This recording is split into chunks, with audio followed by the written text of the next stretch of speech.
रूपाय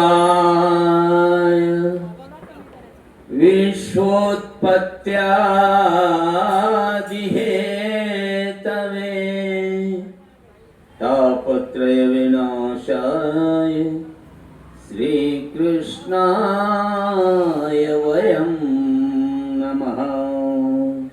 श्रीकृष्णाय वयं नमः। श्री दत्तात्रेय महाराज की जय।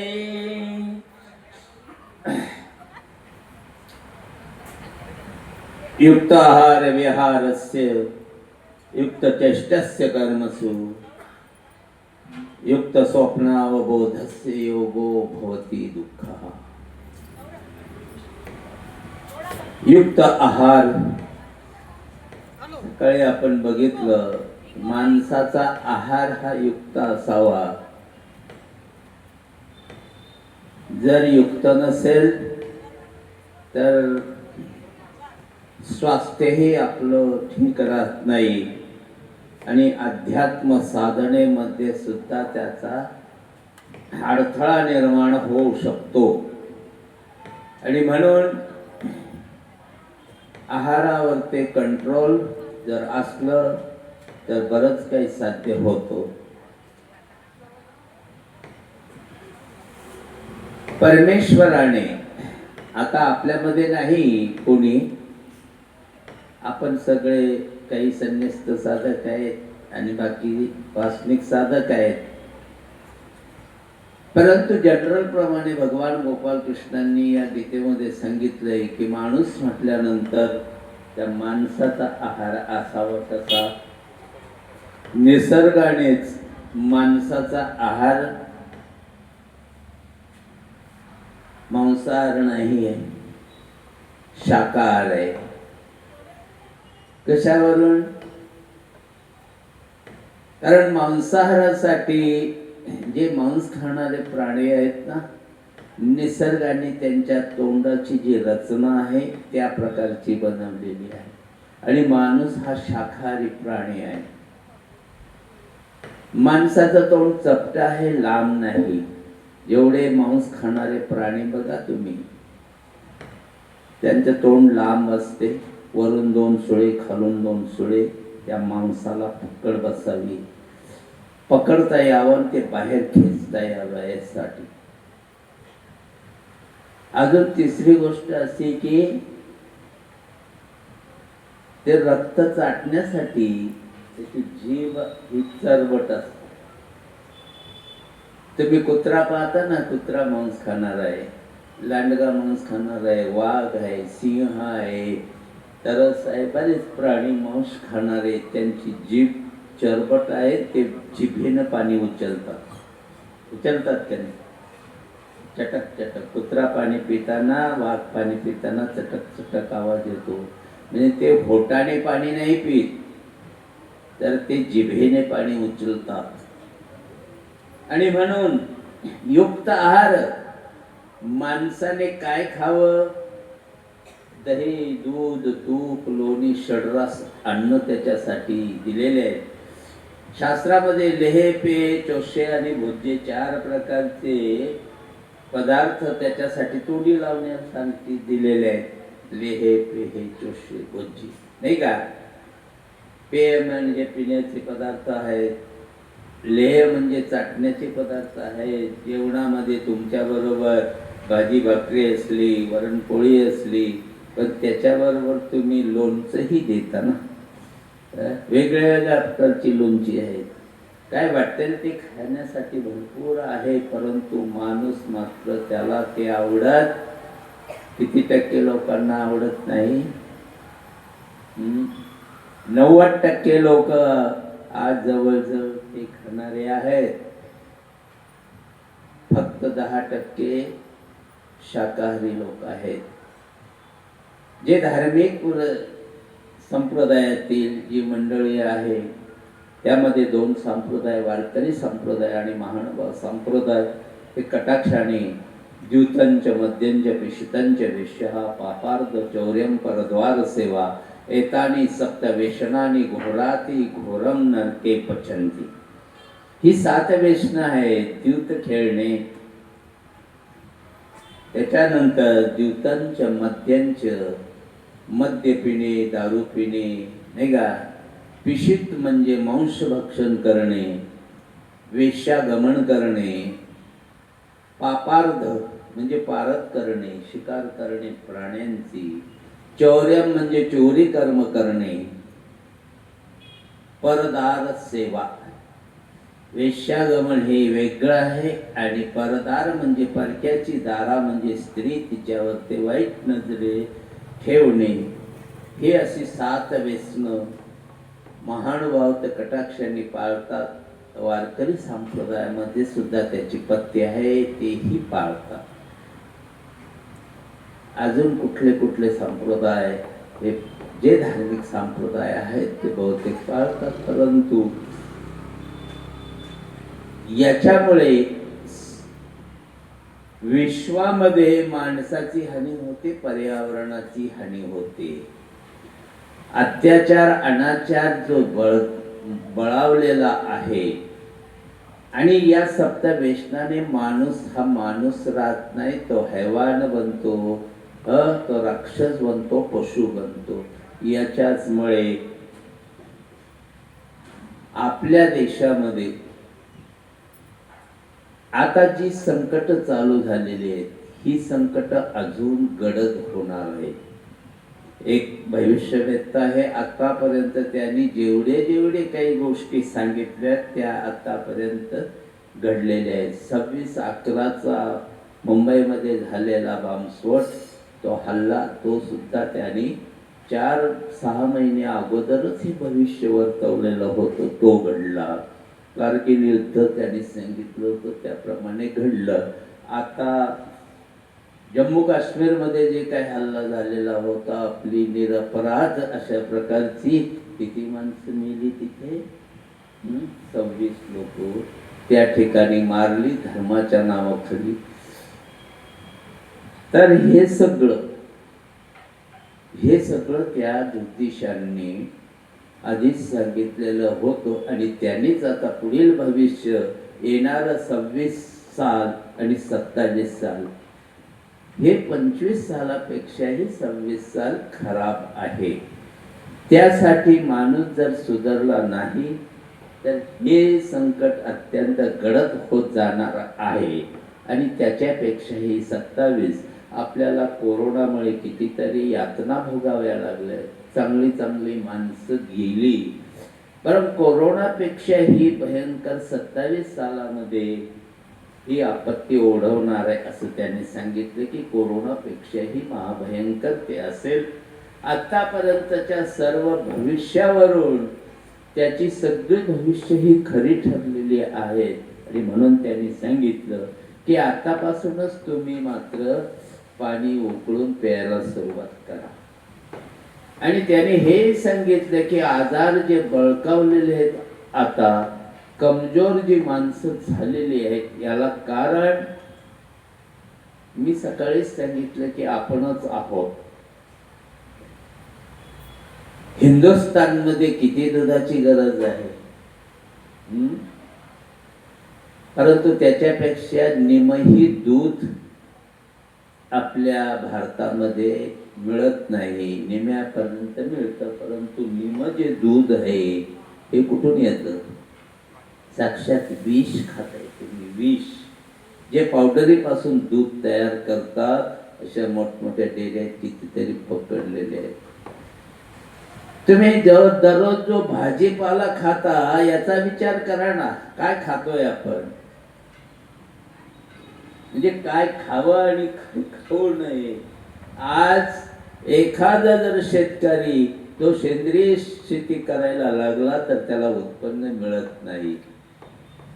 दुसरा शेजारी शेतकरी जर तो फवारे मारत असेल, त्याचा असर त्या भाज्यांवरती इकडे होतो. त्याने नाही करायचं ठरवलं तर नाविलाजाने त्याला करावं लागतं. फळभाज्यांना सुद्धा इंजेक्शन दिल्या जातात. तुम्ही बघा, आता सफरचंदाला सुद्धा इंजेक्शन दिलेलं आहे. ते पूर्वीचे सफरचंद तुम्ही बघितले, मध्ये असे त्याला खड्डा होता का? नव्हता. आता मात्र त्या सफरचंदामध्ये खड्डा येतो. कशामुळे येतो? त्यालाही इंजेक्शन मारलेले असतात. आणि रात्रीतून एखाद्या भोपळ्याला जर इंजेक्शन दिलं तर रात्रीतून भोपळा मोठा बनतो. भाज्या, पालेभाज्या सुद्धा, त्या भाज्यांवर ते आपल्याला बाजारात न्यायची म्हणजे आदल्या दिवशी तिला त्याच्यावर ते फवारा मारला जातो आणि ती तरतरीत अशी भाजी दिसते. काही ठिकाणी दारूही त्याच्यावर ते मारल्या जाते, दारू मारल्या जाते, काही अजून फवारे त्याच्यावर मारल्या जाते आणि ते बाजारात नेल्यानंतर एकदम अशी ताजीतवानी दिसते. एकदा त्याच्यावर ते औषध फवारा मारल्यानंतर कमीत कमी 4 दिवस तरी असर त्या विषाचा त्या भाज्यांमध्ये असतो. असे आपण खातोय. प्रकृत्या कशा ठीक राहतील? मग पर्यावरण बिघडवण्यासाठी, आपले आजार वाढवण्यासाठी आपणच कारण आहोत, आहे का नाही? कुठलीच गोष्ट चांगली राहिली नाही. पाणी आम्ही माणसाने बिघडवलं. आमच्या त्या पुणे जिल्ह्यामध्ये इतकी MIDC झालेली, आमच्या शेजारीच रांजणगाव, कारेगाव MIDC आहे. शेजारच्या गावाचे पाणी जे आहे ते जनावरांना पिण्याच्या लायकीचं सुद्धा राहिलेलं नाही. जनावरं सुद्धा ती पाणी पित नाहीत. MIDCतून टँकर येतात आणि ते जनावरांना पाजावं लागतं. विहिरीत भरपूर पाणी आहेत, बोरमध्ये आहेत, सगळे पाणी खराब झालेले आहे. आणि म्हणून आज इकडं तिकडं फिल्टर ते पाणी आपण पितोय. पण ते किती टक्के शुद्ध होते हा बी प्रश्न आहे ना. सांगायचं तात्पर्य की आहार आपला बिघडलेला आहे, आपणच बिघडवलेला आहे. त्याला कारणीभूत हा माणूस आहे. पशूंनी केली का हे सगळ्या गोष्टी? पक्ष्यांनी केल्या का? नाही. अरे या माणसाला सामान्य ज्ञान असून विशिष्ट प्रकारचं ज्ञान माणसाला आहे, परंतु माणूस इतका पतित झालेला आहे. खायला नको पाहिजे ते खातोय, बोलायला नको पाहिजे ते बोलतोय आणि करायला नको पाहिजे ते करतोय. हे गीतेनं आम्हाला सांगितलं. तुमचा आहार युक्त असेल तर सर्व गोष्टी व्यवस्थित असेल. रसात रक्त ततो मांस मांसात मेद प्रजायते मेदसो अस्ति मज्जा मज्जा या शुक्ल संभव. या सप्तधातू ज्या तयार होतात त्या खाल्लेल्या अन्नापासून. खाल्लेल्या अन्नाचा रस बनतो, रसात रक्त, आणि त्या रसापासून पुढे रक्त बनतं. ततो मांस. शरीराला जितक्या प्रमाणात रक्ताची आवश्यकता आहे तितकं शिल्लक ठेवते हे शरीर. आणि बाकीच्या ज्या वस्तू आहेत आपल्या, त्याच्यानंतर मांस, त्याच्यानंतर रसात रक्त ततो मांस, मांसात मेद प्रजा येते. मेद कशाला म्हणतात? मेद एक धातू आहे, हाडांतील गीत. ते मेद जर तयार झालं नाही तर माणसाचं रक्तच तयार होत नाही. हाडामधील गीध असतो, ही धातू तयार नाही झाली तर मात्र पुढे रक्त तयार होत नाही. आणि मग समस्या निर्माण होतात की रक्त कमी झालेलं आहे, त्याला रक्त भरावं. बाहेरून रक्त भरलेलं क्वचित एखाद्या माणसाला सूट होतं, नाही तर सूट होत नाही. त्याच्या शरीरात ते रक्त बनवण्याची प्रक्रिया ती बंद पडलेली असते. ते गीध जेव्हा वाढेल तेव्हा मग रक्तप्रवाह चालू होतो. म्हणून रसात रक्त ततो मांस मांसात मेद. मेद म्हणजे हाडांतील गीध. मेदसो अस्ति. रक्त बनवण्याला जितका तो पदार्थ, ते रासायनिक जितकं लागते तितकं वापरलं जातं. बाकीच्या गीधपासून हाडे तयार होतात. मांसात मेद प्रजायते मेदसो अस्ति. अस्ति म्हणजे शरीरातले हाडे. त्याच्यानंतर मेदसो अस्ति मज्जा. आणि मज्जा म्हणजे मज्जातंतू. आपल्या शरीरामध्ये बारीक बारीक फॅड आहे, त्याला मज्जातंतू असं म्हणतात, नाही का. आपल्या या मणक्यामध्ये, पाठीच्या मणक्यामध्ये बघा तुम्ही, आपण म्हणतो गादी सरकली, त्या मणक्यांमध्ये अशा प्रकारचे त्या मज्जातंतू म्हणजे ते स्नायू एका मणक्याच्या बाहेरून असतात, दुसऱ्या मणक्याच्या मधून जातात, त्या सगळ्या फॅन. आणि दोन्ही मणक्याच्या मध्ये एक गादी म्हणून असते, मांसल गादी असते. कशासाठी असते? हे मणके एकमेकाला घासू नये, घासले तर तो त्रास होईल, आणि त्या मज्जातंतू सुद्धा सुरक्षित असाव्यात म्हणून ती गादीमध्ये असते. परंतु ज्या टायमाला ती गादी जेव्हा सरकते, दोन्ही मणक्यातली आणि मज्जातंतू ताणल्या जातात, एका जाळीप्रमाणे असं गुंफण असतं. आमच्या एका बाईचे ऑपरेशन केलं, खूप ठणक लागलेला होता कमरेला बरेच दिवसाचा. त्या टायमाला डॉक्टरने मला ते समजून सांगितलं होतं, प्रत्यक्ष दाखवलं त्यांनी की हे मज्जातंतू कशा प्रकारचे आहेत.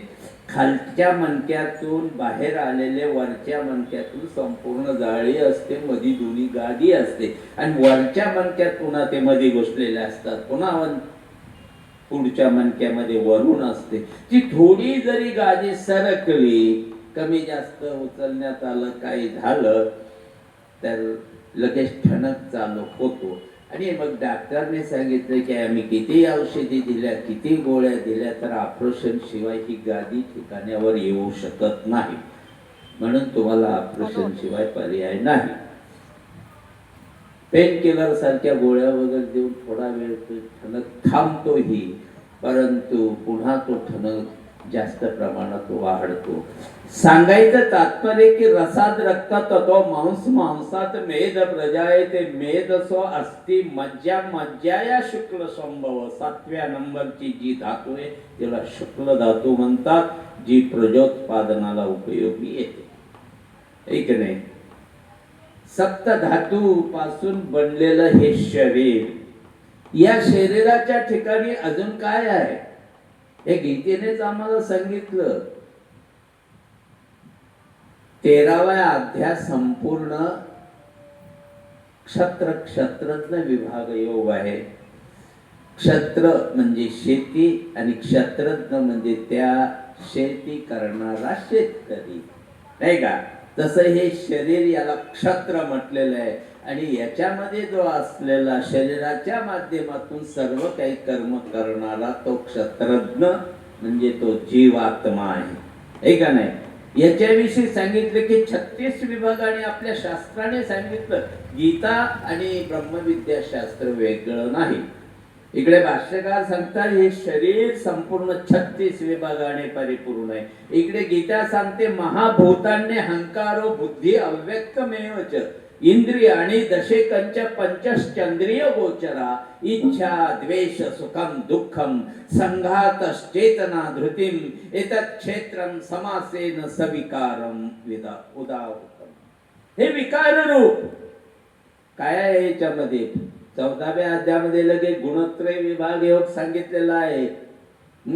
त्या तिन्ही गुण जे आहेत रज तम आणि सत्व, अशा प्रकारे 36 विभागाने परिपूर्ण असलेलं हे उत्तम शरीर, अशा प्रकारे माणसाने, जे माणसाचं खाद्य नाही ते खाल्ल्यानंतर तो माणूस राहतो काय, कारण त्याच्यापासून अन्नापासून रस बनतोय.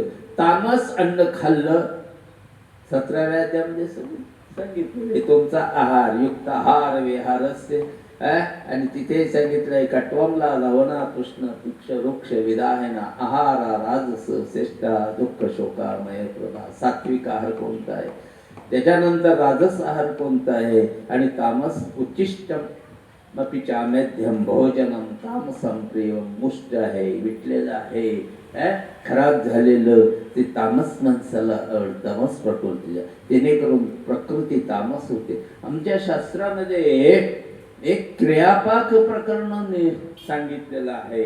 या क्रियापाकामध्ये सांगितलं की काही माणसं रज प्रकृती, काही माणसं सात्विक प्रकृतीचे आहेत, काही माणसं तम प्रकृतीचे आहेत. हे गुण कशाने निर्माण झालेले आहे? या प्रकृतीची जी निर्मिती आहे ही भोजनापासून आहे. क्रियापाकामध्ये सांगितलंय की ज्या टायमाला जो काळ, ज्या टायमाला जे भोजन घडलंय तो सात्विक काळ असेल, खाणारा पात्र सात्विक असेल, माणसाच्या भोजनापासून मनुष्य देहाची निर्मिती होते. कशापासून? हेतूक भोजन घातल्यानंतर तो लेप निर्माण होतो मनुष्य देहाचा. पण त्या ठिकाणी काळ सात्विक असेल, पदार्थ सात्विक असेल, खाणारं पात्रही सात्विक असेल, त्या ठिकाणी क्रिया करणाऱ्या जे काही आहेत माणसं, स्त्रिया असतील, पुरुष असतील, पण त्या सात्विक आहेत. त्या सात्विक प्रकृतीचा लेप त्या माणसाचा निर्माण होतो आणि मग तो अशा प्रकारचे घाणेरडे काम काही करत नाही. परंतु रज प्रकृतीचा माणूस जर असेल तो क्रोधायमान होतो जास्त. तम प्रकृतीचा असला तर तो त्याच्या ठिकाणी तम प्रधान आहे, रज सात्विक अनुसंगिक आहे. कोणाच्या ठिकाणी रज प्रधान असते तर तम सत्व हे अनुसंगिक असते. अशा प्रकारे लेप जे निर्माण झाला, आम्ही जर लेपामध्ये या दुःख जर जोडलेले असेल, त्या पुढील पात्राला भोजन घातलेले आहे आणि तो जर आंधळा पांगळा जर असेल तर तुम्हाला जन्मजात आंधळ्याचा लेप निर्माण होणार आहे. तुम्हाला जन्मजात पांगळ्याचा लेप निर्माण होणार आहे.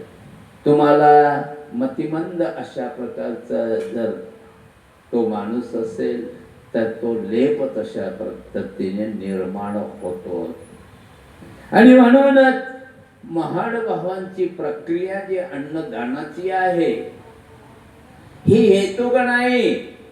हे संपूर्ण क्रिया निर्हेतुकपणे त्या देवाला समर्पण आम्ही करत असतो. म्हणून तुम्हाला ती लेप लागू नये, ती कर्मनिष्पत्ती होऊ नये म्हणून स्वामी श्री चक्रधर महाराजांनी आणि आमच्या पूर्वजांपासून नाही का संकल्पाची पद्धती आली. पूर्वी संकल्प होतेच, सगळ्या संप्रदायात संकल्प होते, पण संकल्पाचा विधी मात्र आम्ही कधी चुकत नाही. तुम्ही काही द्या, 2 बिस्किट दिली असली तरी संकल्प सोडून द्या निर्हेतुकपणे. कदाचित त्याचा हेतू काही असेल, परंतु तो संकल्प सोडल्यानंतर परमेश्वर मात्र त्याला निर्हेतुकामध्ये घालतात. का? तुम्हाला ते लेप लागू नये म्हणून. आणि म्हणून आपल्यामध्ये काही दिलं, वस्त्र दिलं, काही कुठली गोष्ट दिली असेल तुम्ही त्या टायमाला निर्हेतुकपणे निष्काम भावनेने. कदाचित एखादा नामधारक त्याला नाही हे माहिती, वास्तविकाला माहित आहे, परंतु नामधारक नवीनच उपदेशित झालेला आहे त्याला माहिती नसला, परंतु बाबा लोक सांगत असतात. संकल्प घेणारा सांगतो बाबा तू संकल्प सोड, दूध दिलेला आहे संकल्प सोड, नाहीतर आम्हाला सुद्धा ते बैल घेऊन फेडावं लागेल. घेणारा आणि देणारा दोन्ही दोषी ठरत असतो. आणि म्हणून आपल्या पंथामध्ये महानुभाव पंथामध्ये महानुभाव कोणाला म्हणावं? अनुभवायस्य महानुभाव ही महानुभाव शब्दाची व्याख्या आहे. ज्यांच्याकडे ज्ञानाचं, वैराग्याचं आणि भक्तीचं तेज ज्यांच्याकडे आहे. काही लोक सांगतात मोठा अनुभव म्हणून महानुभाव, ही खरी व्याख्या नाही. महानुभाव शब्द आहे, गीतेमध्ये आलेला आहे, ऐका नाही. गुरुनी हत्वाई महानुभावान श्रेयो भोक्तुम भैक्षमपि हलोके हत्वार्थ कामांस्तु गुरुनी हैव भुंजीय भोगान रुधिर प्रतिज्ञान. अर्जुनाने भगवंताला सांगितलं की महान भाव ज्यांच्याकडे धनुर्विद्येचं महान तेज आहे म्हणून त्यांना महानुभाव म्हटलेलं आहे. मोठा विद्वान माणूस असला तो कुठल्याही संप्रदायाचा, तुम्ही सगळे उपस्थित महानुभाव असा शब्द वापरला जातो, हा संस्कृत शब्द आहे. तर अनुभव नव्हे तर महानुभाव, अनुभव शब्दाचा व्याख्या आहे तेज. मग त्यांच्याकडे कशाचं तेज आहे? ज्ञानाचं आहे, वैराग्याचं आहे आणि भक्तीचं तेज ज्यांच्याकडे आहे त्यांना महानुभाव असं म्हणतात. अशा प्रकारे या महानुभाव पंथामध्ये संकल्पाशिवाय कुठली गोष्ट करत, मनात संकल्प झालेला आहे तुमचा, उद्या पंगत आहे माझी, अंतकरणामध्ये तुम्ही ठरवलंय मला इथे पंगत द्यायची आहे, ठरली आहे, संकल्प मनात झाला का नाही? परंतु त्याच्यामध्ये काय असेल, हेतू तो नष्ट व्हावा आणि ती निर्हेतुक क्रिया त्याला घडावी. कदाचित आता सकाळी आता दुपारचा नाश्ता झाला, तो मुलगा माझ्याकडे आला, मला दंडक केलं.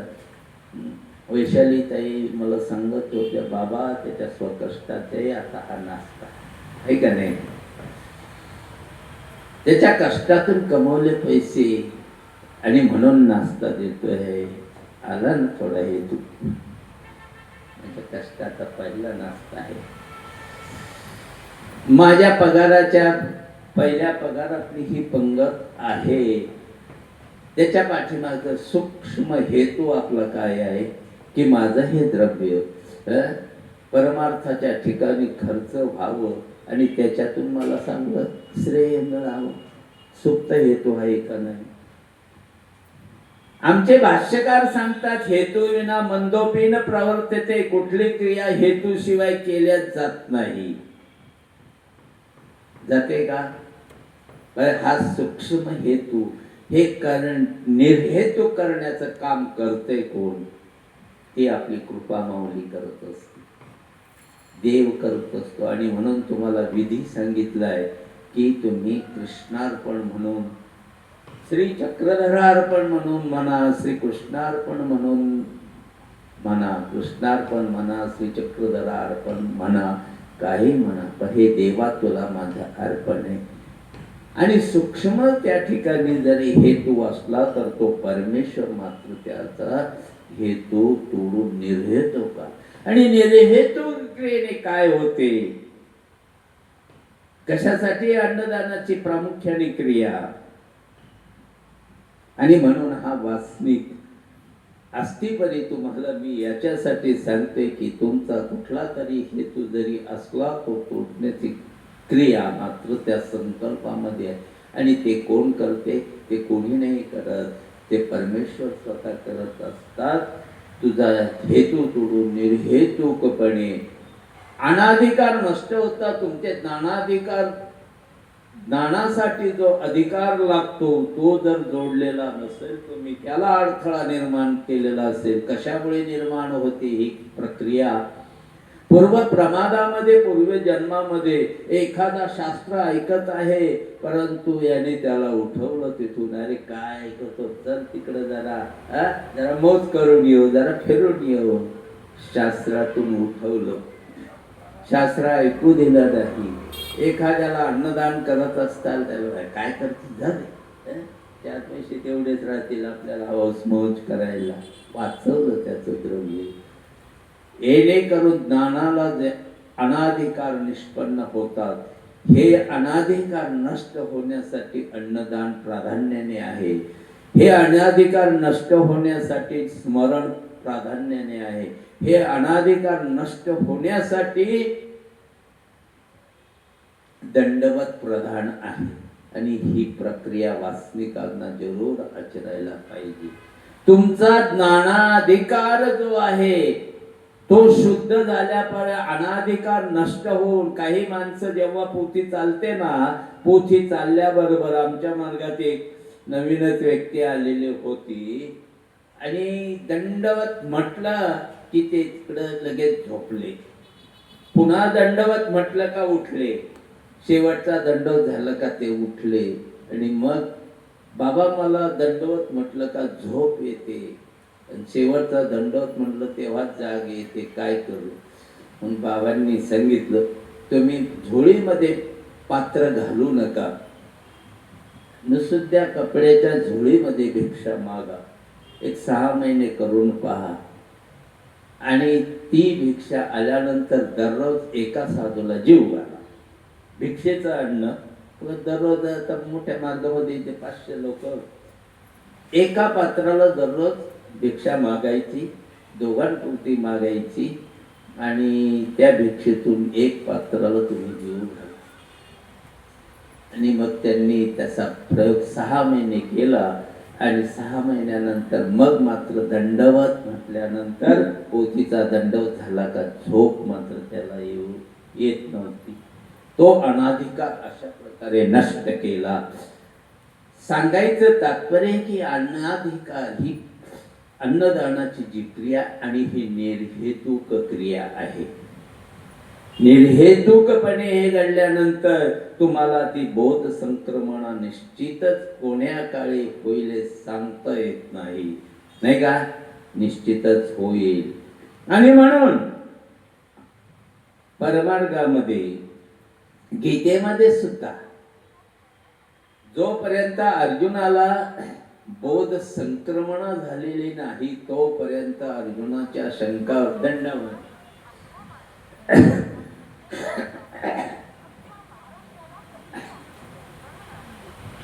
अर्जुनाच्या मात्र शंकावर शंका निर्माण होत होत्या. गोपाल कृष्णांनी एक उत्तर दिलं की त्याच्याकडे प्रश्न तयार होता. परंतु हे कुठपर्यंत? विश्वरूप दर्शन योगापर्यंत. विश्वरूप दर्शन योगामध्ये अर्जुनाला बोध संकल्पना झाली आणि उठला, हात जोडले आणि तेनैव रूपेण चतुर्भुजेन सहस्रबाहो भविष्वमूर्ते सखेति मत्वा प्रसभं यदुक्तं हे कृष्ण हे यादवा हे सखेती. काय म्हणायला लागला? हे देवा, तुला मी नाही ओळखला, आतापर्यंत नाही ओळखला. अरे आजपर्यंत तू माझा आतेभाऊ आहेस, माझा मित्र आहेस, माझा सखा आहेस, हेच मी मानत होतो. परंतु तू कोण आहेस? का परमेश्वराला समर्थवाद त्या ठिकाणी प्रकट करावा लागला. हजारो तोंडाचं ते शिंदे अर्जुनाला विश्वरूप दाखवलं आम्ही आणि मग तो प्रसन्न झाला. विश्वरूप आणि हे परमेश्वराचं रूप. सगळे लोक म्हणतात परमेश्वराने आपलं रूप अर्जुनाला दाखवलं.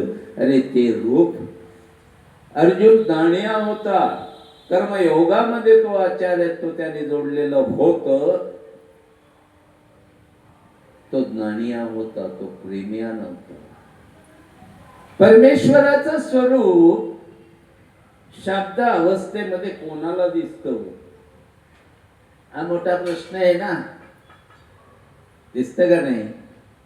कोणाला दिसत? पटकन उत्तर द्या. इतके सोपे सोपे मी प्रश्न तुम्हाला उत्तर करतोय, त्याचं उत्तर आलं पाहिजे आपल्याला. आपली ही झापडी मोकळी नाही होणार ना.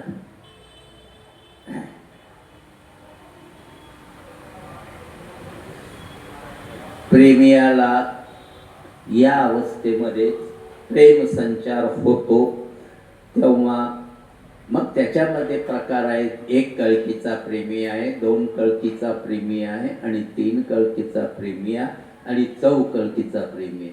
4 कळकीचं प्रेम फक्त ते विषय प्रेम स्त्री देहामध्ये होत रुक्मिणी अंशा प्रमाणे आहे का नाही. परंतु बाईसा होत्या त्या 1 कळकीच्या प्रेमिया होत्या, त्यांना झावळं झावळं स्वरूप दिसतं. 2 कळकीच्याला त्याच्यापेक्षा स्पष्ट दिसतं, 3 कळकीच्याला त्याच्यापेक्षा स्पष्ट दिसतं. 1 कळकीच्या प्रेम्याची अवस्था अशी असते, त्याला विचारावं लागतं नाही का.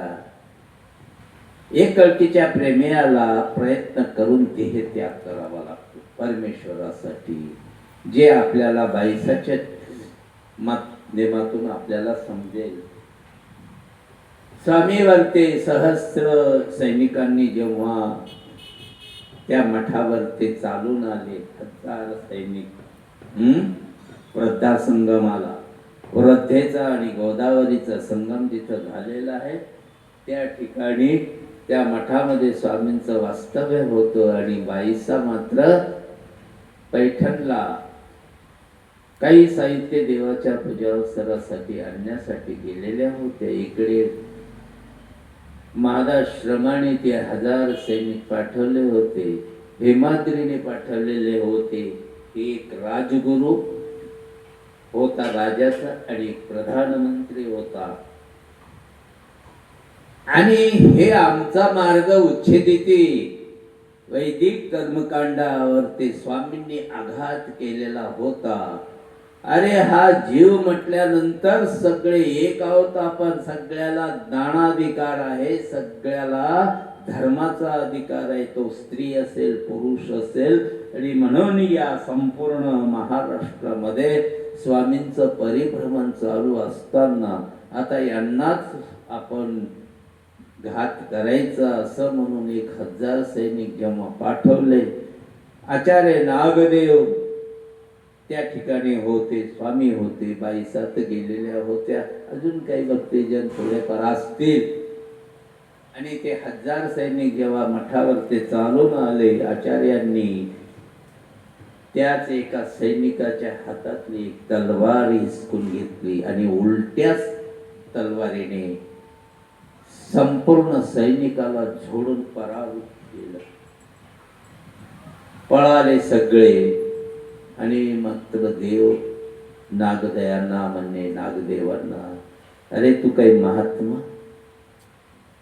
तू हुशार त्यांच्यावर तुटून पडला. जी म्हणे मी जर प्रतिकार केला नसता तर तुमच्यावर त्यांनी आघात केलेला असता. पुढचा बराच मोठा इतिहास आहे. परंतु त्या टायमाला बाईसा त्यांच्या हाती काही लागले नाही, फक्त स्वामींची काही कपडे त्यांच्या हाती लागले. जे मठात सापडलं घाई गडबडीत ते घेऊन पळाले. आचार्य नागदेवांनी मात्र स्वामीला धक्का सुद्धा लागू दिला नाही. कपडे घेऊन इकडून हे नावेत जात होते आणि बाईसा तिकडून नावेतून येत असताना रस्त्यामध्ये भेट झाली. त्यांनी ओळखलं ही बाई त्या स्वामींचीच आहे. आणि मग ते स्वामी बाईसांना म्हणतात, बघा बघा तुमच्या मठाचा आम्ही नागोवा केला आहे, म्हणजे लुटून आलो, तुमच्या मठाला लुटून आलो. तिथल्या माणसांनाही आम्ही मारलं आणि हे कपडे आणले. बघा त्यांच्या जवळ स्वामींचे जे कपडे होते अंगावरचे वगैरे जे काही असतील ते दाखवले. आणि बाईसा एक कळकीच्या प्रेम्या होत्या. जेव्हा ते पाहिले स्वामींचे कपडे पाहिले, तिला धीर धरवला नाही आणि नावेतून गंगेच्या पाण्यामध्ये उडी मारली बाईसांनी आणि तिथेच बाईसांचं देह केलं. एक कळकीचा प्रेमिया जो आहे त्याला असा प्रयत्न करून देह टाकावा लागतो. 2 कळकीचे जे प्रेमी आहेत ना त्यांना 3 वेळेस विचारावं लागतं, भट्टो सत्य सत्य सत्य. माधोबा भक्तांनी 3 वेळेस त्या ब्राह्मणाला विचारलं, भट्टो सत्य सत्य सत्य. 3 वेळेस ब्राह्मण म्हणाला हो सत्य आणि माधोबा भक्ताचं ध्येय गेलं. पण चौकळकीच्या प्रेम्याचं तसं नाही. चौकळकीच्या प्रेम्याचं श्रीकृष्ण यमुनेमध्ये बुडाले असं म्हणतात. रुक्मिणी देवी हर्षाच्या हातामध्ये आरसा होता म्हणतात आणि कुंकू लावत असताना कानावर ते आवाज आला आणि रुक्मिणी देवी धाडकणे जमिनीवर ते पडल्या. तितक्या श्रीकृष्ण महाराज आले पटकन आणि तिला उठवलं. अरे मी इथंच आहे, तू काय केलंस ते सांगायचं तात्पर्य की अशा प्रेमियांना आपलं काय कशावर ते खूप मोठं चरित्र आहे. माधोबा भक्ताचं चरित्र मोठं आहे. आपल्याकडे टाइम नाही तेवढा, परंतु परमेश्वराचं रूप दिसतं कोणाला याच्यासाठी मी एवढा प्रपंच केलाय. की ते रूप धावळ्या अवस्थेमध्ये कल्कीच्या प्रेमेला, त्याच्यापेक्षा स्पष्ट 2 कल्कीच्या प्रेमेला, 3 कल्कीच्या प्रेमेला आणि 4 कल्कीच्या प्रेमेला स्पष्ट दिसतो. ज्ञानियाला मात्र अप्रोक्ष ज्ञानामध्ये अप्रोक्षी झावळे देखत होता, ते सामान्य नावे व्यक्त देखे, विशेषी सविशेष देखिले. आणि विशेष ज्ञानामध्ये ज्ञानिया पोचला. अप्रोक्ष ज्ञानापासून पुढे ज्ञानी आणि प्रेमिया या दोघांची स्थिती सारखी असते, वाटचाल सारखी असते. पर शब्द ज्ञान झाल्यानंतर, चरित झाल्यानंतर जेव्हा परमेश्वर पूर्ण संबंधी याला भेट देतात आणि 12 वर्षांनंतर घेऊन जातात, त्या टायमाला परमेश्वर त्याला अप्रोक्ष ज्ञान देतात. अप्रोक्ष या शब्दाचा अर्थ सप्रोक्ष भक्ती. देवता जीव ते सप्रोक्ष त्या ठिकाणी पाहते. उद्धरण प्रकरण तुम्ही अभ्यासला असेल तर पहा, ओळीनच सगळं आलेलं आहे, नाही का? नाही का? मग कवणी एके अवसरी सकळ मळाचे परिसारण करून परमेश्वर जीवी आपली सत्ता शक्ती संचारती, मग मागोती मळ घाली ती, असं म्हटलेलं आहे. तिथून पुढे बरेच सूत्र आहेत, नाही सांगत एवढे, खूप लांब जाईल, नाही का? आपल्याला विश्वरूप दर्शन म्हणजे श्रीकृष्ण भगवंतांनी अर्जुनाला स्वतःच रूप नाही दाखवलं. लक्षात ठेवा, काय दाखवलं? विश्वरूप, विराट रूप, भयंकर रूप दाखवलं. परमेश्वराचं रूप असं आहे का भयंकर? असं आहे. कशासाठी दाखवलं याचा समजायला पाहिजे होतं. विज्ञान सामर्थ्याने हजारो हात आहेत, हजारो तोंड आहेत. सगळे कौरव पांडव त्याच्या दाढेमध्ये कोणाचं मुंडकं चूर्ण झालेलं आहे, कोणाचा हात चेंदा मेंदा झालेला आहे, असे अक्राळ विक्राळ दाखवलेलं आहे. परमेश्वराचं रूप नाही दाखवलं, विश्वरूप दाखवलं, भयंकर अस्मित दाखवलं. आणि तेव्हा त्याची बुद्धी बसली, अरे मी याला म्हणतो तो की माझा सखाया सखे ती मत्वा, घाबरला. त्याच टायमाला बोध शक्ती संक्रमित झालेली आहे. संक्रमण झाल्यानंतर जीवेश्वर भाव उमटत असतो, तो उमटला त्या ठिकाणी आणि म्हणायला लागला हात जोडून, तेनैव रूपेण चतुर्भुजेन, हे भगवंता, अरे तू मला तुझं ते चतुर्भुज रूप दाखव, हे हजारो हाताचं हे नको मला, आणि मला क्षमा कर. दथ तुला मी पुढून नमस्कार करतो, मागून नमस्कार करतो. तुझं स्वरूप अथांग सगळीकडे आहे, या मूर्तीतच आहे असं नाही, सगळीकडे आहे. नमः पुरस्था दथपृष्ठत असते, नमस्तुते सर्वतयेव सर्व, तुला सगळीकडून माझा नमस्कार आहे. पुढून आहे, मागून आहे, वरून आहे, सगळीकडे तू आहेस. तेव्हा परमेश्वराची जाणीव होते ना, बोध संक्रमणा होती, ती ज्ञान शक्ती अधिकरणाच्या मुखातून त्याच्या शब्दाद्वारे त्या अधिकार्याच्या हृदयामध्ये संचरते आणि जीवेश्वर भाव उमटतो. माईम भट्टाला मांडी थोपटली स्वामींनी, जैसे प्रत्यस्थानी हे म्हटल्यानंतर बोध संक्रमण संचरली माईम भट्टाला आणि थंड झाला. अरे मला जी काही भविष्य पुराणाकडून जी प्रतीती होती की पैठणला एक अवतार झाला किंवा होणार आहे, तो हाच आहे, प्रतीती झाली. जीवेश्वर भाव म्हटला, मी जीव आहे, हा परमेश्वर आहे साक्षी. आणि घाबरला तिथे, अर्जुन घाबरला तिथे, बोध संक्रमणा झाली. आणि पुढे विचारलं का? बघा गीता शोधून जरा, अर्जुनाने प्रश्न विचारले नाही, भगवंतानी फक्त त्याला सांगितलं. 12व्या अध्यायात लगेच खऱ्या भक्ताचे लक्षण सांगितले. वं सतत युक्ताय भक्तास्तां पर्युपासते, चाप्यक्षरम व्यक्तम तेषांके योग वित्तमः. कोणता उत्तम भक्त आहे? संपूर्ण 12व्या अध्यायामध्ये 20 श्लोकामध्ये खऱ्या भक्ताचे, प्रेमी भक्ताचे वर्णन आलेले आहे. तो भक्त, आधीचे भक्त सांगितले ते वेगळे,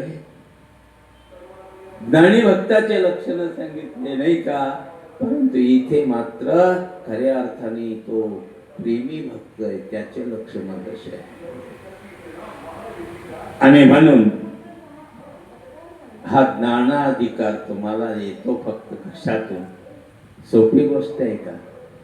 आणि म्हणून अन्नदान निर्हेतुक दान, हेतुक कराल तर मात्र लेप जोडाल, लेप लागतो, मनुष्याचा लेप लागतो. आपल्या देवाने ते निर्हेतुक करायला नाही सांगितलं, ते आपलं हेतुक करायला नाही सांगितलं. कुठलीही क्रिया करायची असली, व्यवहार सांभाळायचा असला, त्या टायमाला सुद्धा कृष्णार्पण म्हणा आणि त्या गृहस्थाश्रमी तुम्ही आहात. आश्रमामध्ये असल्यानंतर माणसाने माणसाबरोबर माणसासारखं वागायचंय, नव्हे माणुसकी जपायची आहे. त्या टायमाला तुमच्याकडे एका मागणारा आलाय, कॉलनीमध्ये आपण राहत आहे, त्या टायमाला आपल्याला वर्गणी द्यावी लागली, द्या. कृष्णार्पण देवाजवळ सोडा, खुशाल द्या. आमच्या स्वामींनी सांगितलं व्यवहारीची बुद्धी धर्मी उपयोगाचा. आणि म्हणून अशा प्रकारे ही वासनिकांची असती बरी आहे. तुम्हाला पुष्कळ वेळेस अशा प्रकारच्या अडचणी येतात, निर्माण होतात, परंतु तो सोडवणारा परमेश्वर आहे. आणि म्हणून खुशाल द्या. इतर कोणाला पैसा तुम्ही देऊ नका, पर अन्नदान मात्र उत्तम आहे. आज खेडी कोरपालची देवपूजा आहे. याच खेडी कोरपालला एक घटना मागे घडलेली आहे, ती सांगतो तुम्हाला. भोजने बाबा जुने अर्ध्याला सरले, भोजने बाबांचा मार्ग त्या ठिकाणी होता. उन्हाळ्याचे दिवस होते, आंब्याच्या पंक्ती चालू होत्या आणि एक फकीर आला मार्गामध्ये भिक्षा मागण्यासाठी. त्यांनी हट्ट धरून बसला, अभी के अभी मुझे चाहिए, खाना चाहिए, मेरा कटोरा भर दो. भिक्षुक होते, अरे बाबा आमचा अजून एका सद्भक्ताचा पंचावतार होता आहे, तो होऊ दे आणि मग आम्ही तुला इथे जेवण देतो, भिक्षा त्या इथं पोटभर आम्ही जेवण तुला देतो. वो फकीर ऐकत नव्हता, मुझे अभी के अभी चाहिए. बाबापर्यंत एक गोष्ट काही गेली नाही. इकडेच भिक्षुकांनी सांगितलं, अरे बाबा थोडं थांब, थोडा वेळ राहिलेला, एक 15-20 मिनिटं थांब, तुमचा उपकार झाला का तुला आम्ही देतो. आणि नंतर मग तो निघून गेला. भिक्षा न घेता यांनी दिली नाही, थांब थांब म्हणून त्याला थांबवलं. तो निघून गेला, भिक्षा दिली नाही. पहाटे, त्याच रात्री पहाटे बाबांना स्वप्न पडलं, मी तुझ्याकडे भिक्षेसाठी आलो होतो, मला भिक्षा दिली नाहीस तू. ताडकन बाबा उठले जाय, मोकलून रडायला लागले, देवा काय केलंस. सांगायचं तात्पर्य की अशा परमेश्वर कोण्या अवस्थेमध्ये तुमच्याकडे येईल नाही सांगता येत. आणि म्हणून ग्रस्त असल्याने श्री चक्रधरा अर्पण, श्री कृष्णार्पण म्हणून निश्चित द्या. पण काय द्या? भिक्षा द्या, अन्न द्या, जीव घाला. अशा प्रकारे परमेश्वर येन केन प्रकारेने तुमची क्रिया स्वीकारत असतो. त्या टायमाला बाबा सकाळी उठले, कोण होतं रे, कोणी सांगितलं त्यांना भिक्षेमध्ये. अरे तो का नेऊन लगेच खाणार होता का? तर तेव्हापासून बाबांनी आदेश दिला, कोणी असेल आणि 12 वाजेच्या टायमाला तू जर आल्या असेल भिक्षेसाठी, तुम्ही खुशाल द्या. इकडे कृष्णार्पण म्हणा, देवा हे तुला अर्पण आहे, मला माहित नाही कोण आहे आणि कोण्या वेशात परमेश्वर येईल तुमच्याकडे आणि तुमचा स्वीकार करेल हे नाही सांगता येत, नाही का. आल्या आल्या पहिल्या सत्रामध्ये मी तुम्हाला सांगितली होती, ओळ्याची लीळा सांगितली होती, नाही का. का खाल्ला स्वामींनी तो ओळा? त्याच्या पाठीमागचा हेतू अशा प्रकारचा आहे लीळेचा, की त्याचंही काहीतरी ग्रहण करायचं आहे परमेश्वराला. त्या सदैव भक्ताचं ज्याची चोरी करायला लावली ओळ्याची, देव सांगेल का चोरी करायला? कोणाची चोरी करतो? श्रीकृष्णाने सगळ्या गोकुळामध्ये चोरी का केली? का केली? त्याच्या घरी काही खायला नव्हतं, दही दूध लोणी होतं का नाही? 9,000 गायी होत्या नंदराजाकडे, थोड्या नव्हत्या. किती दही दूध खाल्लं असतं श्रीकृष्णाने. परंतु ज्यांचा अधिकार आलेला आहे, भूत भजनाचा अधिकार, ज्याला घडवायचा आहे परमेश्वराला, अहेतुक भूत भजन नाना प्रतिसादन, तो भूत भजनाचा अधिकार आम्हाला अन्नदानातून घडतो. म्हणून श्रीकृष्ण महाराजांनी सगळ्या गोपाळाची टोळे जमवायची आणि एकाच्या पाठीवर एक असं उभं राहायचं. वरती श्रीकृष्णाने मडके फोडायची, खा म्हणायचं सगळ्या गोपाळांना. श्रीकृष्ण नव्हता खात, लक्षात घ्या. कोणाचं खात होता? ज्याचा पूर भजनाचा अधिकार आलेला आहे त्याच थोडं चाटायचा, नाही का? श्री गोविंद प्रभू महाराजांची एक लीळा आहे. एक ब्राह्मण असतो आणि तो दररोज शिदोरी घेऊन शेतामध्ये जात असतो. शिदोरी, आता राऊळ कुणीकडे भटकतात, येतात, कदाचित राऊळ येतील, माझी शिदोरी खातील आणि मग मला खायला काय राहणार नाही. तो वडाच्या झाडावरती ती अडकून ठेवायचा.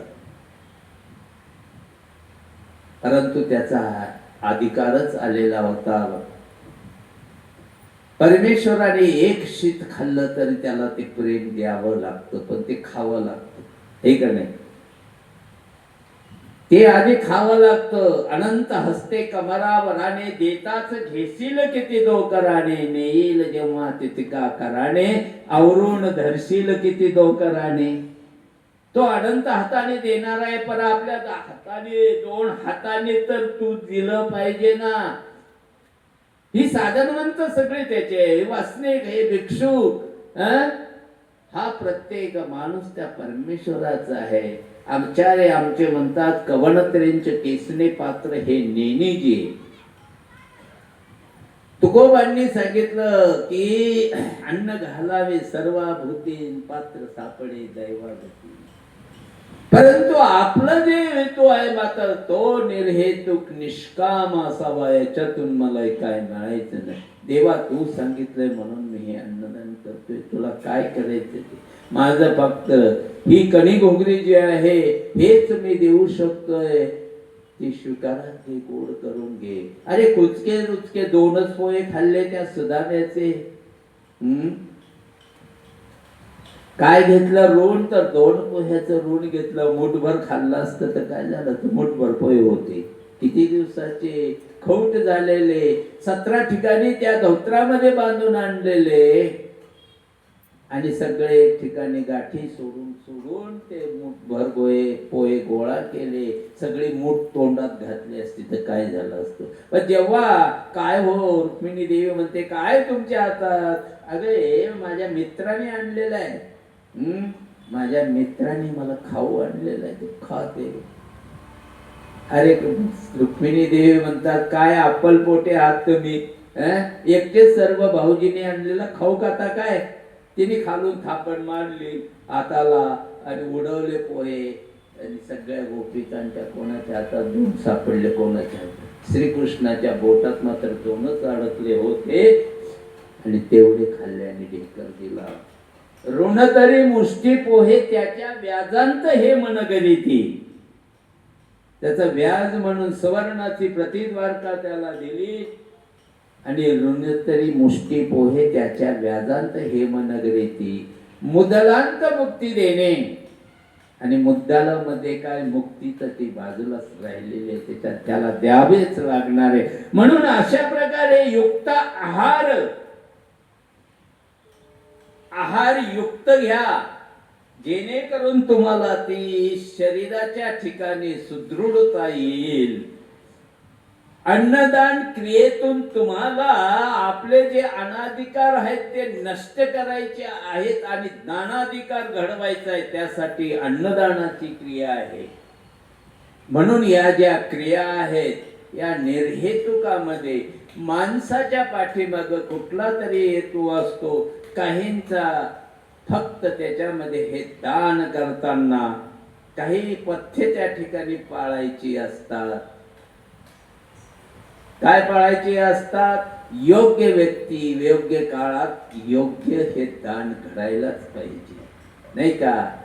आणि जर मात्र तसं नसलं आणि दातव्यम इति यद्दानं दीयते नुपकारिणे, गोपाल कृष्ण या 17व्या अध्यायामध्ये दानाचं वैशिष्ट्य सांगताना सांगताय की यद्दानं दीयते, जे तुम्ही दान द्याल ते कसं? यद्दानं दीयते न उपकारेण, त्यांनी आपला उपकार मानावा म्हणून तुम्ही दान करू नका. त्याला खायला मिळत नाही म्हणून आम्ही अन्नदान करतोय हाही हेतू नसावा. ते 9 हेतू तोडलेले असावेत दानाच्या बाबतीमध्ये, नाही का? 9 हेतूच्या वेगळं निर्हेतुक अशा प्रकारचं की माझं काहीतरी साधनाच्या ठिकाणी उपयोगात जावं आणि त्याच्यातून मला योग्यता घडावी, माझा अधिकार वाढवावा, मला जेणेकरून ते ज्ञान प्राप्त होईल अशी परमेश्वराच्या ठिकाणी करुणा भावायला पाहिजे. तेव्हा ते दान सात्विक राहतं, नाही का? आणि म्हणून उपकारो अनुकंपाच राभस्य नव हेतव, पुढल्यानं उपकार मानावा. गरीब आहे, दीन आहे म्हणून त्याला मी दान करतोय, त्याने मला मोठं मानावं, अशा प्रकारचे 9 प्रकार त्या क्रियेच्या ठिकाणी असतात. ते संकल्प सोडल्यानंतर परमेश्वर त्याचे ते तोडतात. अशा प्रकारचं जर तुम्ही अभिमानाने देत असाल, गर्वाने देत असाल, मोठेपणाने देत असाल, ते सात्विक दान होऊ शकत नाही, ते राजस होऊ शकतं, ते तामसही होऊ शकतं. आणि मग जसं दान तसं फळ तुम्हाला मिळणार आहे. परंतु देवाने आम्हाला किती आमच्यावरती माया केलेली आहे की आम्हाला निवेदन करे बाबा कृष्णार्पण. अंतकरणाच्या ठिकाणी जरी असले तर सूक्ष्म त्याच्यात हेतू असतो, तोही सुद्धा राहू नये. ते खऱ्या अर्थाने दान हे सात्विकच घडायला पाहिजे. ही खरी प्रक्रिया, ही क्रिया करताना आपल्या ठिकाणी असायला पाहिजे. आणि म्हणून आता राहिला प्रश्न, वाजले की नाही तर मी चालू देईन. 5:45 वाजले म्हणजे टाइम संपलेला आपला, नाही का? हा पुढे बघू आपण आता उद्या, नाही का? युक्त आहार, आता विहार. उद्याच्या सकाळच्या सत्रामध्ये विहाराबद्दल आपण बघूया. त्यानंतर स्वामी श्री चक्रधरा महाराजांनी विहाराबद्दल काय सांगितलेलं आहे त्यांचे घेऊ. दत्तात्रय प्रभू महाराजांनी आपल्याला विहाराबद्दल काय सांगितलेलं आहे आणि गोपाल कृष्ण महाराजांनी गीतेमध्ये आपल्याला त्याच्याबद्दल काय आदेश दिलेले आहेत, हे तिन्ही आदेश या श्री दत्तात्रय प्रभूंनी 24 गुरूच्या रूपामध्ये ही ब्रह्मविद्या सांगितली. गोपाल कृष्णांनी या गीतेच्या किती श्लोक आहेत गीतेचे सांगितलं होतं तुम्हाला माग मी माझ्या 2 प्रवचनामध्ये, नाही का? आठवण नाही राहिली. 700 श्लोक आहेत, लक्षात ठेवा. गीतेचे किती श्लोक आहेत? 700. एकच श्लोक सांगतो तुम्हाला म्हणजे तुमच्या बेरीज लक्षात राहील बर का? लिहून घ्या वाटल्यास, नाही का?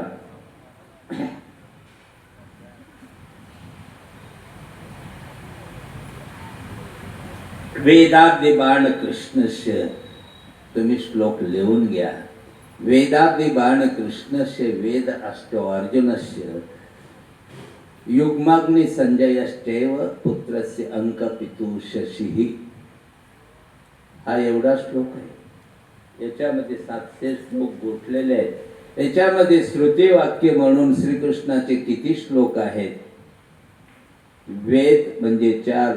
संस्कृत मध्ये एकूण उजव्या हाताकडून डाव्या हाताकडे गणित करायचं असते, नाही का? वेद किती आहेत? किती आहेत वेद? 4. बरोबर उत्तर आहे. अब्दी किती आहे? अब्दी. समजलं का? अब्दी म्हणजे समुद्र. किती मानलेले आहेत पुराणांनी? हा,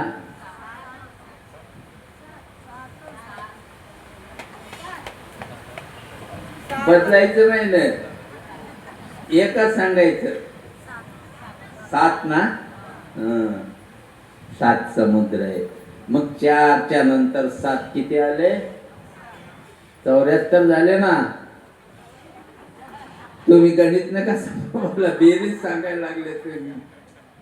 4 मांडला, त्याच्या इकडून 7 मांडला, किती झाले? 74. हा, बाण किती आहे? 5. पंचबाण कामदेवाचे म्हणतात नाही का, संस्कृत साहित्यामध्ये आलेले आहे, कालिदासांच्या. मग किती झाले? श्रीकृष्णाचे इतके श्लोक गीतेमध्ये श्रीकृष्ण महाराजांचे आहेत या 700 श्लोकामध्ये. किती झाले? गणित पटकन सांगा आता, नाही समजत? 574. किती झाले? 574. वेद, अब्दी आणि बाण. आता आपल्या पद्धतीने करायचंय. पहिला 5, नंतर 7 आणि मग 4. 574 झाले ना. वेदादि कृष्ण से इथे श्रीकृष्ण महाराजांचे गीतेत श्लोक आहेत. वेद अष्टौ अर्जुनस्य. वेद म्हणजे 4, अष्टौ म्हणजे 8. किती झाले? 84. 84 श्लोक अर्जुनाचे प्रश्नाचे आहेत. वेद अष्टौ अर्जुनस्य युग्माग्नी संजयश्चैव. युग्म असं दोघांना म्हणतात, ते युग्म येते. दैवराटीची भाषा आहे आणि संस्कृतची बी. युग्म असं 2 याला युग्म म्हणतात. नवरा बायको जर पती पत्नी येत असले ना, ते युग्म येत आहे, म्हणजे दोघं येत आहे. ते युग्म म्हणजे 2. आणि अग्नी किती आहे? 3 अग्नी प्रामुख्याने आहे. तसे बरेच अग्नी आहेत, परंतु शास्त्रामध्ये अग्नी 3 म्हणलेले आहेत. मग किती झाले? युग्म अग्नी संजयश्चैव. युग्म म्हणजे 2, अग्नी म्हणजे 3. किती झाले? अहो 3 और 2 32 झाले. युग्माग्नी संजयश्चैव. खूप अवघड नाही. संजयाचे 32 श्लोक या गीतेमध्ये आहेत. पुत्रस्य अंक, पितू पुत्रस्य अंक. अंक किती आहेत? आता हे मोठं कठीण आहे नाही का? किती अंक आहे नाही सांगता येणार लवकर. लवकर आलं. 9 अंकच आहे. पुढे पुन्हा 1 आणि 0. मग किती मोठं गणित करा, अंक किती आहे? 9च आहेत. बरं झालं लवकर लक्षात आलं.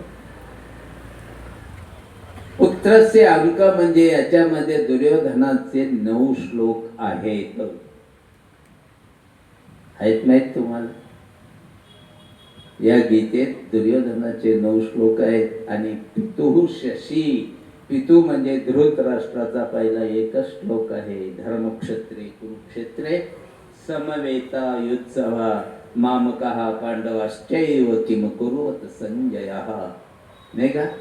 हा एक श्लोक फक्त धृतराष्ट्राचा आहे. इथून पुढे लगेच संजय वाचे आलं. दुर्योधनाचे श्लोक संजयाच्या तोंडामध्ये घातले.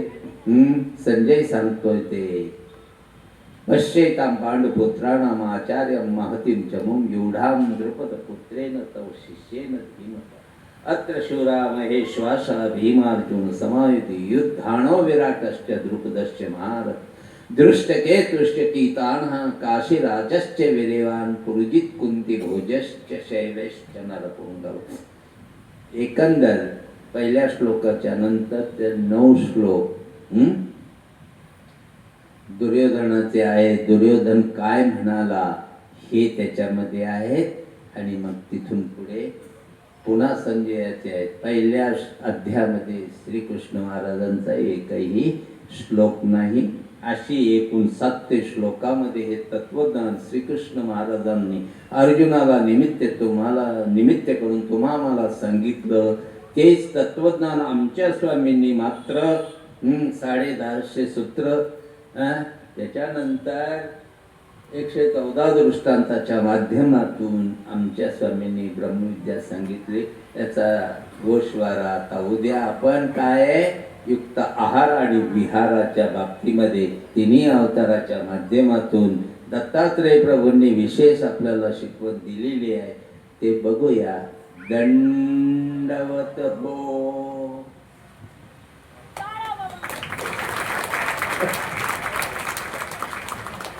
आहार महत्वाचा आहे ना बाबा.